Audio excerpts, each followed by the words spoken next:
के साथ हमने अच्छे रिश्ते बनाए इस पूरे ईरान वॉर के दौरान। ओमान के साथ हमने फ्री ट्रेड एग्रीमेंट को लागू किया है और ये जो हमले हुए हैं वो ओमान की खाड़ी में हुआ है।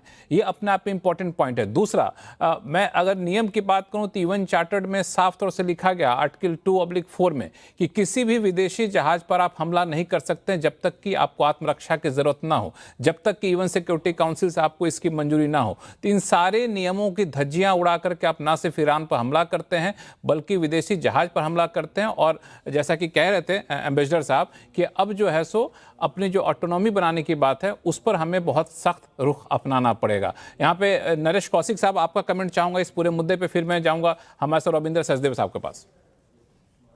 देखिए, मेरे विचार से ये बहुत ही गंभीर मामला है और ये हम सिर्फ कड़ी निंदा करके इससे छुटकारा नहीं पा सकते। अमेरिका को हमें कुछ ये समझना, कोई कॉस्ट उन पर हमें लगानी होगी।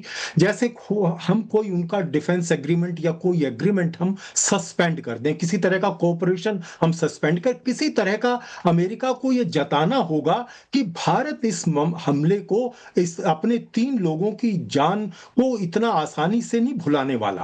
हमें इस पर कुछ सख्ती से करना चाहिए। और दूसरी बात यह है कि अमेरिका की जो ताकत है, ये इस लड़ाई में हमने समझ लिया है कि उसकी ताकत अब धीरे धीरे कम हो रही है इस समय जो है। और खासकर इसके लिए ट्रंप जिम्मेदार हैं। उन्होंने जिस तरह से भारत को नुकसान पहुंचाया अपनी टैरिफ्स की नीति से और ईरान पर हमले से, उसमें भारत ही नहीं और भी बहुत सारे देश इससे प्रभावित हुए हैं। और बाकी लोग जिस तरह से अमेरिका की आलोचना कर रहे हैं और उसको सबक सिखाने की बात करते हैं, ऐसा हमें भी कुछ करने की जरूरत है। अब देखिए, इजराइल तो उनका सबसे नजदीक दोस्त है, सबसे ज्यादा उसको आप मदद देते हैं, अरबों डॉलर की मदद देते हैं।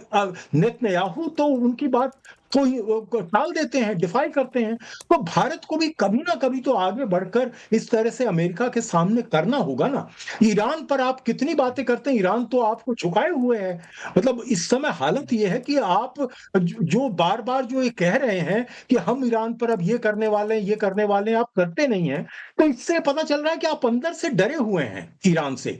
तो इससे मुझे लगता है कि अमेरिका के सामने हमें बहुत ज्यादा डर के चलने की अब जरूरत नहीं है। हाँ, बहुत ज़्यादा डर के चलने की ज़रूरत नहीं है, लेकिन आप जो कह रहे हैं नरेश कौशिक साहब कि हम लोगों को अमेरिका को एक कड़ा मैसेज देना चाहिए, कोई डील होने वाली हो उसको रुक करके, या फिर कुछ ऐसा मतलब जो एक सिर्फ शब्दों में ना रहे। इसके लिए भारत वाकई इतना तैयार है क्या, या इतना जोखिम मोल ले सकता है क्या, रविंद्र साहब? Great question. बड़े आई थिंक डीप डिस्कशंस हो रही हैं। बिग पिक्चर में देखिए, एक कॉन्सेप्ट होता था पहले, कॉम्प्रिहेंसिव नेशनल पावर। उसी पे देशों की ताकत मानी जाती थी, मिलिट्री कितनी बड़ी है, पॉपुलेशन कितनी है, जीडीपी कितनी है, ये वो। आज की दुनिया में भी वो तो है कॉन्सेप्ट, कॉम्प्रिहेंसिव नेशनल पावर।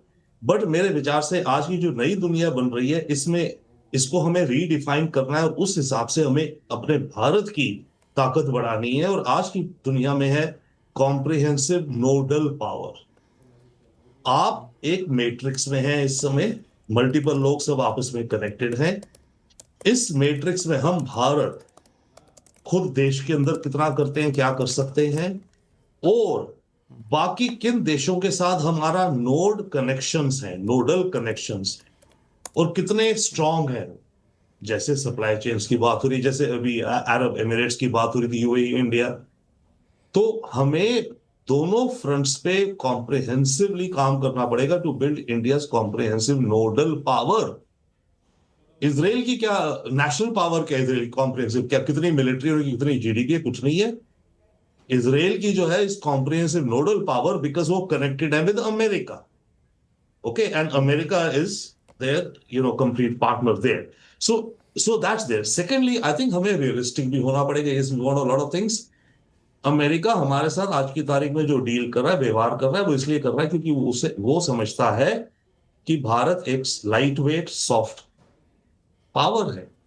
हमारी इकोनॉमी कितनी है, जो जितने भी ट्रिलियन है, एक्सेट्रा, राइट।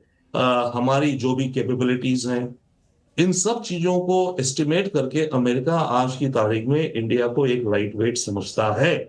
तभी हम पे रशियन ऑयल को इंपोर्ट करने के चक्कर में 25% एडिशनल टैरिफ लगा देता है और चाइना पे नहीं लगाता है, क्योंकि चाइना के पास कुछ लीवर्स हैं। चाइना की जो कॉम्प्रिहेंसिव नोडल पावर है is not only China itself, उसकी जो अफ्रीका में जो रेयर अर्थ की जो माइंस हैं, ईवी मटेरियल्स की जो माइंस हैं, उनसे जो सप्लाई चेन्स है, उन नोड पॉइंट से जो उसका इन्फ्लुएंस है, that is China's comprehensive nodal power today. तो उस पे तो हो जाता है, हम पे उस पे नहीं होता, हम पे होता है, क्योंकि we have to come to this reality, we have to adjust and we have to अरे बिल्ड इस अप व्हाटएवर वी कैन। हालांकि इसमें रविंद्र साहब, मेरा मानना है कि हम लोगों ने पिछले कुछ महीनों में जब से ट्रंप का ये दूसरा टर्म शुरू हुआ है, एक रणनीति जो अपनाई है वो कुछ हद तक काम भी कर रही है। मिसाल के तौर पर ट्रेड डील करने का दबाव काफ़ी ज़्यादा रहा, लेकिन हम लोगों ने काफ़ी रणनीतिक तरीके से उसको जितना संभव हुआ डिले किया और अपने रेड लाइन पे बने रहें। हमने यूरोप के साथ फ्री ट्रेड एग्रीमेंट कर लिया, वो भी अपने आप में एक बहुत बड़ी उपलब्धि थी, बाकी देशों के साथ कर लिया। तो हम लोग भी एक मार्केट डाइवर्सिफिकेशन के तरफ बढ़ रहे हैं, जो सीधे तौर पर कन्फ्रंट तो नहीं कर रहे, लेकिन हम लोग अपने वैकल्पिक व्यवस्था को मजबूत जरूर कर रहे हैं। एम्बेसडर गुरजीत सिंह साहब, ये कितना आपको सस्टेनेबल दिख रहा है? जो हमारे वरिष्ठ पत्रकार लंदन में हैं नरेश जी, उन्होंने जो सुझाव दिया तो मेरा मन गया कि 16 तारीख को एवियन में G7 समिट हो रही है और प्रधानमंत्री मोदी इस वहां जाने की संभावना है। तो वहां बातचीत निकलती है कि इस बारी ट्रंप से वहां मुलाकात होगी कि नहीं। तो जैसे ये सुझाव आया है नरेश जी से, तो हमें वो मीटिंग डिक्लाइन कर देनी चाहिए कि आपने हमारे सेलर्स के ऊपर हमला किया, मार दिया, हम नहीं मिलेंगे। लेकिन जो अभी रविंद्र जी कह रहे थे और आपने भी कहा, क्या हमारे पास इतनी शक्ति है बिग पिक्चर से निकलकर स्मॉल पिक्चर में घुस के एक अलग पोजीशन लेने की? मैं नहीं समझता हूं ये इस समय संभव है। हमने डिमार्च कर दिया जो पहले हमने 2 साल में कभी नहीं किया। मैं समझता हूं यही बहुत बड़ा कदम है। अब हमें जो बाकी रिलेशनशिप है यूएस के साथ, स्ट्रेटेजिक पार्टनरशिप है, डिफेंस की है, क्रिटिकल मिनरल्स की है, पैक्स सिलिका है और ये ट्रेड है, ये सभी चीजें हैं, क्रिटिकल टेक्नोलॉजीज है, इनको हमें आगे बढ़ाना है। इसमें दुविधाएं आती हैं, लेकिन सक्सेसफुल डिप्लोमेसी वही होती जब दुविधाएं को आप ओवरकम करो। लेकिन हम उनको हमारे जहाजों पे मिसाइल फेंकने से रोक नहीं पा रहे। अब इसमें क्या हमारी नेवी हस्तक्षेप करेगी? और दूसरी जो तो क्वाड के साथ हमारी कोऑर्डिनेशन होती है वो पैसिफिक कमांड की होती है, उसके साथ हमारा रिलेशनशिप बेहतर है।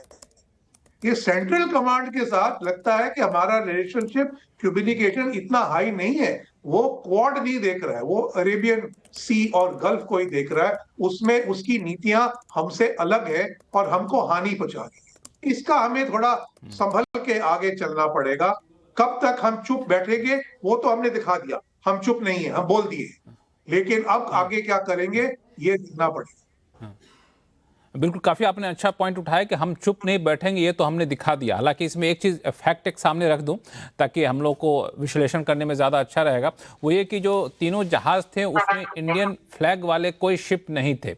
वो सारे या तो कमर्शियल थे या फिर दूसरे फ्लैग वाले थे। इंडियन फ्लैग वाले शिप नहीं थे। हाँ, उसमें भारतीय सवार ज़रूर थे, लेकिन इसके बावजूद चूंकि भारतीय की जान गई है तो भारत का ये कड़ा रुख वाकई एक मैसेज देने के काम आएगा। और G7 के साइडलाइन में जो सबमिट होनी है, मुझे लगता है कि बातचीत ना करके मैसेज देने से ज़्यादा अच्छा है बातचीत करिए और बातचीत में ये मैसेज दे दीजिए कि जो किया आपने वो अच्छा नहीं किया, हमें ये अच्छा नहीं लगा, आप इन सब चीज़ों का ख्याल रखिए। मेजर जनरल के किसी साहब, आपने बहुत अच्छी बात कही है और मेरे ख्याल से एम्बेसडर साहब ने जो बात कही है बहुत अच्छी कही। देखिए, हमें दूसरे दो जिनकी एक्चुअल लड़ाई चल रही है, हमें अननेसेसरी उसमें जाकर के किसी भी पार्ट का हिस्सा नहीं बनना चाहिए। उसमें सबसे बड़ी बात, देखिए, इसको हम अपॉर्चुनिटी में तो बदल ही रहे हैं। ठीक है, ये जो स्टेट ऑफ हार्मोज है, ये जिस तरह से आई है उसके बाद जो हमने फ्री ट्रेड एग्रीमेंट, दो बड़े एग्रीमेंट में पर्शियन गल्फ के नेशन के साथ में, वो आपका एक गेम चेंजर होगा। these are temporary and transient, ये लेके चलिए, it is not going to be, भले ही लोग कहें कि नहीं आने वाले कुछ दशकों तक ये चलेगा, everything is not going to change.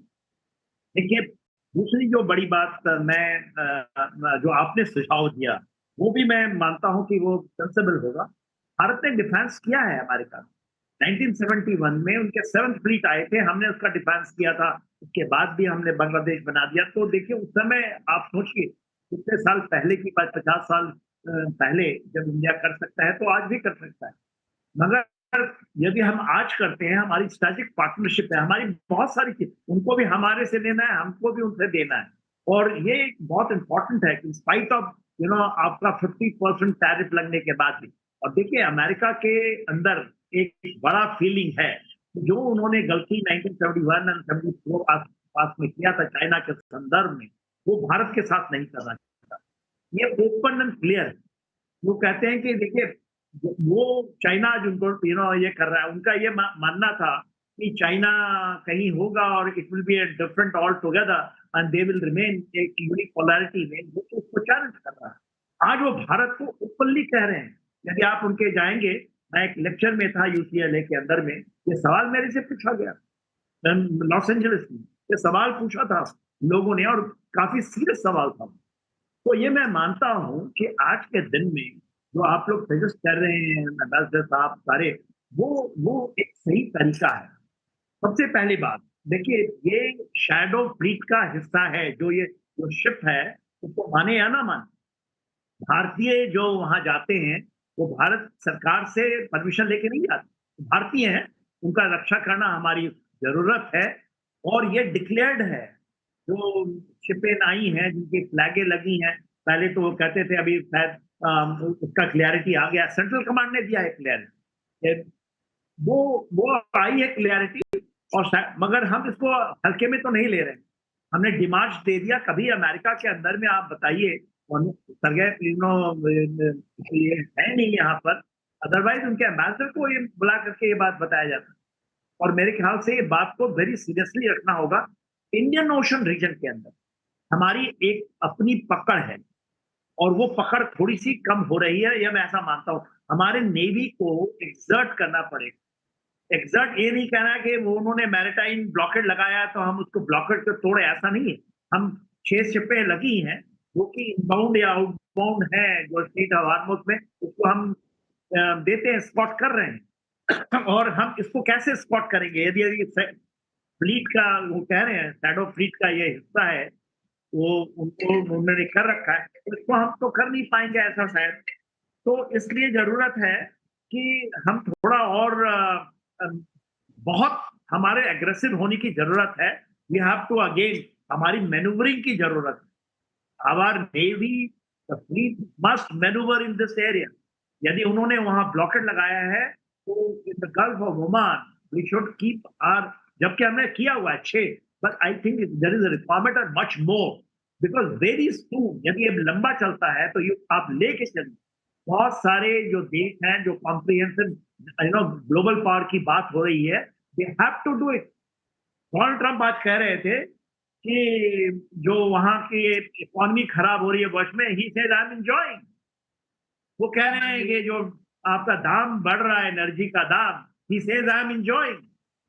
तो वो एक सैडेस्ट अप्रोच है। अमेरिका डॉलर का डिमांड बढ़ चुका है, आपको ज्यादा पता है। वो कह रहे 10 जो डॉलर बढ़े हैं तकरीबन एवरेज आपके ऑयल के, उससे उनको 10 से 12 डॉलर की हुई है। तो all those things we have to keep in mind, because ये ज्यादा दिन नहीं चलेगा। हालांकि बिल्कुल आपने सही कहा कि ज़्यादा टाइम नहीं चलेगा, क्योंकि आज ही मैं एक वहाँ पे न्यूज़ चैनल पे, अमेरिकी न्यूज़ चैनल पे एक सर्वे देख रहा था कि जहाँ पे कहा जा रहा था कि इस नए हमले के बाद US में जो है ट्रंप के खिलाफ जो माहौल था वो और ज़्यादा मजबूत हुआ है, और उनको मिड टर्म इलेक्शन में भी जाना है कुछ महीने बाद। तो शायद यही वजह है कि अब बिल्कुल चाहते हैं कि आर पार की लड़ाई करके जल्दी से इसको खत्म कर दिया जाए। ये भी एक रणनीति हो सकती है। नरेश कौशिक साहब, मुझे नहीं लगता कि ये रणनीति कोई कामयाब होगी, क्योंकि ईरान तो लंबी लड़ाई लड़ने में माहिर है। ईरान तो चाहता है कि अमेरिका के मिड टर्म इलेक्शन तक इसको खींचा जाए, इसीलिए वो नेगोशिएशंस को खींच रहा था। क्योंकि उससे उनको ये लगता है कि मिड टर्म इलेक्शन में अमेरिका को नुकसान होगा, और वहां इजराइल में नेतन्याहू का उनका भी इलेक्शन अक्टूबर में है। तो ये 2 इलेक्शंस तक ईरान की स्ट्रेटजी है, इसको ऐसे ही जारी रखना। इससे पहले ईरान कहीं हथियार डालने वाला नहीं है, तो ये बात हमें समझनी चाहिए। दूसरी बात, मैं जरा सा, अगर आप इजाजत दे तो मैं उस पॉइंट पर फिर आना चाहूंगा जो मैंने पहले किया था। मैं समझता हूं कि भारत को सिर्फ कहने भर से नहीं चलेगा, हमें कुछ एक्शन लेना होगा। अब देखिए, मैं आपको 2 और उदाहरण देता हूं।